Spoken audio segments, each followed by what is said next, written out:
Assalamualaikum dan salam sejahtera. Hari ini saya ingin berkongsikan salah satu tajuk yang terdapat di dalam mikroekonomi, yang di mana tajuk ini merupakan tajuk yang penting diberi pakaikan dalam ekonomi, iaitu kitaran perniagaan atau lebih dikenali dalam bahasa Inggerisnya adalah business cycle. Saya Lukman Rushidi bin Azli. Mari kita ulang kaji bersama.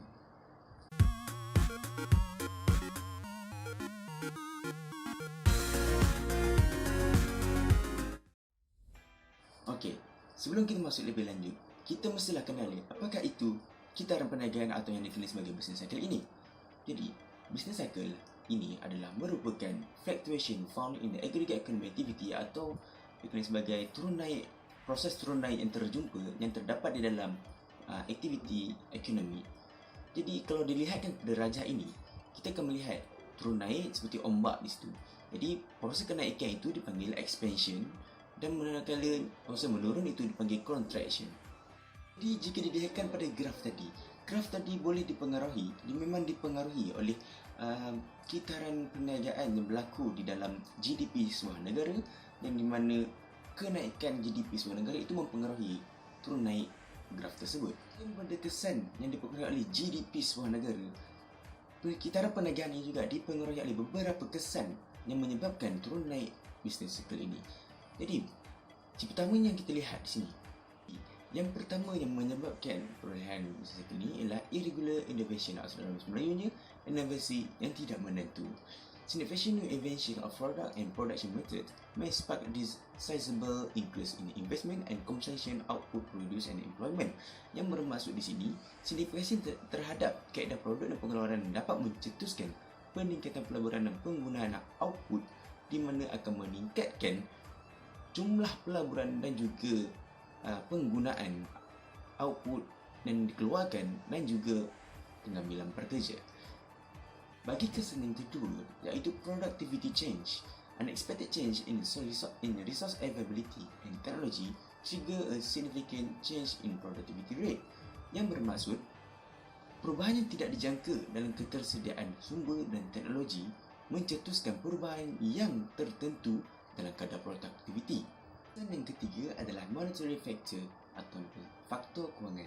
Change in money supply, monetary policy has the potential to influence the AD of the economy, which in turn change the P and the output level of the economy. Perubahan dalam penawaran wang dasar monetary berpotensi untuk mempengaruhi AD ekonomi, yang seterusnya mengubah P dan tahap output ekonomi. AD di sini bermaksud aggregate demand, yang dimaksudkan dengan purata permintaan diminta. Yang keempat iaitu financial instability, ketidakstabilan. Unexpected bubble, rapid asset price increase or burst abrupt the asset price decrease that spill over to the economy and influence the boom and burst the general equilibrium. So, ketidakjangkaan kenaikan harga aset yang cepat atau penurunan harga aset yang tiba-tiba akan meluaskan kesan ekonomi dan mempengaruhi akan keseimbangan umum yang terdapat di dalam kitaran perniagaan ini. Bagi contoh diberi di sini ialah seperti krisis yang berlaku pada 1996 yang melibatkan seluruh negara di ASEAN. Dan yang terakhir sekali iaitu political events. Unexpected political event, example peace treaties, new wars as can create economic opportunities and strain. Yang dimaksud sini adalah kejadian yang berkait rapat dengan politik, seperti peristiwa yang tidak dapat dijangka seperti pendamaian dari peperang dan lain-lain boleh mewujudkan peluang yang baru dan tekanan ekonomi yang baik dalam sebuah negara tersebut. Setelah apa yang kita lihat tadi, kitaran perniagaan ini bukan sahaja dipengaruhi oleh GDP di bawah negara itu, tapi mempunyai kesan lain yang mempengaruhi pergerakan turun naik yang berlaku dalam aktiviti ekonomi yang berlaku dalam kitaran perniagaan tersebut. Jadi selepas ini kita akan tengok bagaimanakah perbezaan kembar yang wujud di dalam kitaran perniagaan ini. Mari kita saksikan. Apabila kitaran perniagaan itu atau business cycle ini berkait rapat dengan twin problem atau dikenali sebagai permasalahan kembar, dia akan meningkatkan proses aktiviti ekonomi itu sendiri, di mana kita lihat di graf ini, di mana kita akan nampak di situ proses penurunan daripada graf tersebut merupakan recession yang dipanggilkan dia punya tahap bawah tu dipanggil true, dan di mana proses kenaikan itu dipanggil expansion, dan di mana tahap tinggi itu dipanggil peak. Ini dapat dipengaruhi oleh faksi X, faksi Y dia tu, iaitu di mana dia mempengaruhi output, pekerjaan dan juga price level yang diisukan. Mana faksi Y, faksi X yang kita nampak di situ adalah jangka masa bagi sesebuah aktiviti ekonomi itu meningkat dan berjalan. Iaitu permasalahan kembar ini. Permasalahan kembar ini adalah unemployment dan inflation. Unemployment bermaksud kadar pengangguran, dan inflation maksud inflasi yang berlaku di dalam aktiviti negara tersebut. Business Circle activity and its association with the unemployment and inflation problem is illustrated by using the AS and AD model in different diagram. Kita ini bermaksud kitaran perniagaan, aktiviti kitaran perniagaan itu dihubungkaitkan dengan kadar pengangguran dan juga inflasi yang berlaku, yang di mana ia ditunjukkan di dalam AS aggregate supply and AD aggregate demand di dalam model yang diteruskan dalam rajaan disediakan. Pertama kita lihatkan kepada inflasi atau dalam bahasa Inggeris inflation. Maksud inflasi ini adalah kenaikan harga umum dalam pasaran.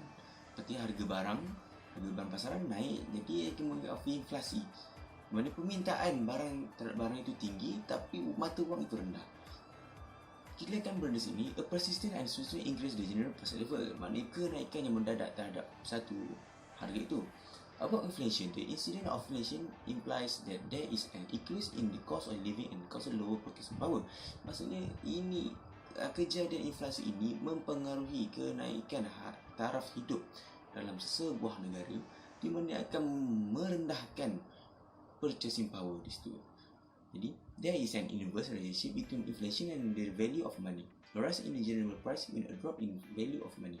Maknanya dalam inverse, maknanya dalam hubungan yang lain bagi antara inflasi dan juga nilai wang ini, jadi kenaikan dalam harga umum bermaksud penurunan harga mata wang tersebut. Bagi permasalahan pengangguran unemployment pula, employment occur the people who are in the working age group between 16 years old and 65 years old are able to willing to work but are unable to find a suitable job. Bermaksud di sini pengangguran itu dapat dikenal pasti dengan manusia, dengan masyarakat ataupun orang yang mempunyai lingkungan umur daripada 16 tahun hingga 65 tahun, yang dimana boleh bekerja tetapi tidak mendapat pekerjaan yang sesuai dan menganggur tanpa ada pekerjaan. Defined as a situation in the economy where there are people between the age 16 and 65 who are not working but are actively seeking job. Bermaksud pengangguran di sini, pengangguran itu merupakan bukan orang itu tak nak bekerja. Dia bekerja tapi tidak mempunyai pekerjaan yang tetap. Jadi dia hanya mencari pekerjaan, mencari dan terus mencari, sehingga kan dia tidak mempunyai pilihan untuk pekerjaannya. We can categorize the population into three different age group. First, less than 16 years old, kurang daripada 16 tahun, 16 tahun hingga 65 years old, 60 tahun, dan lebih daripada 65 tahun. The age between 16 and 35 years is considered as the total labor force. Jadi, kategori yang kedua iaitu 16 tahun hingga 65 tahun ini adalah antara yang dikategorikan sebagai total labor force. Maknanya memang lingkungan umur yang tempoh untuk mencari pekerjaan. Jadi unemployment ini boleh dikira, unemployment rate ini boleh dikira dengan number of unemployment, jumlah kadar pengangguran, kemudian dibahagikan dengan jumlah buruh yang terdapat yang aktif dalam ekonomi tersebut, kemudian didarabkan dengan 100%. Jadi itu yang dapat saya kongsikan, apa yang dapat daripada perkitaran perniagaan ini, di mana yang pertama kita dapat apakah kesan yang mempengaruhi kitaran perniagaan ini. Yang kita dapat tadi adalah dapat 5 kesan lain selain yang mempengaruhi kitaran GDP, kitaran perniagaan ini. Kemudian kita mengulang kaji apakah permasalahan kerembar yang terlibat di dalam kitaran perniagaan ini, iaitu yang pertama permasalahan inflasi, yang di mana barang terlalu banyak di pasaran, di mana nilai mata wang itu rendah dan harga di pasaran meningkat. Jadi dia akan mengurangkan kuasa beli pengguna terhadap barang di pasaran. Kemudian ialah kadar pengangguran, di mana yang kita ambil kategori yang kedua, iaitu lingkungan tahun daripada 16 hingga 65 tahun, di mana dia ingin mencari pekerjaan tetapi tidak menjumpai pekerjaan sesuai untuknya dan dia menganggur. Jadi kita akan dapat di situ berapakah kadar pengangguran ini, di mana kita akan membagikan jumlah penganggur dan juga bilangan pekerja yang aktif dalam sebuah negara tersebut. Kemudian kita edarkan dengan 100. Jadi itu saja yang dapat saya kongsikan pada perkongsian kali ini, di mana saya berkongsikan tentang tajuk Business Circle, kitaran perniagaan dalam makroekonomi. Jadi itu saja daripada saya. Saya Dr. Syedi bin Azli. Assalamualaikum dan salam sejahtera. Jumpa lagi.